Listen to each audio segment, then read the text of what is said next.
Շատ մեծ գողտրիկ տեղում է, ովքեր ստեղով անցել են, հասկացան որտեղ եմ։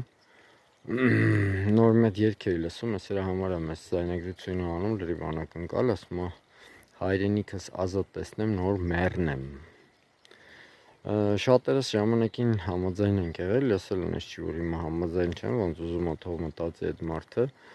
բայց երբ որ մենք մի բան ասում ենք, լինում է, եթե մենք չենք ուզում մեռնենք,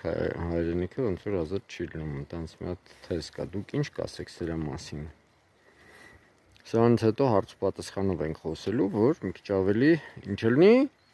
շփումը լավ լինի, Մոկաց Միրզան երգելով գալիս էի, պատահաբար այդ մարդուն հանդիպեցի, Սիվիլնեցի անունը չի գրել այդ մարդու, հեղինակային է, այդ իրա ռոբոտն է, այսինքն հետաքրքիր հրաշալի աբարանցի ինչ-որ մի մարդ, որին չենք ճանաչում, երգերա երգում, լավ է երգում, ված չէ երգում, ու մեզ ինսայթներ է անում։ Դες լավ որ կհանդիպենք, ոնց էլ տեսեք, ինձ սիրուն բաներ է սարքել։ Այս ոնց էլ ընտանոթներից մեկն է սարքել, հլը։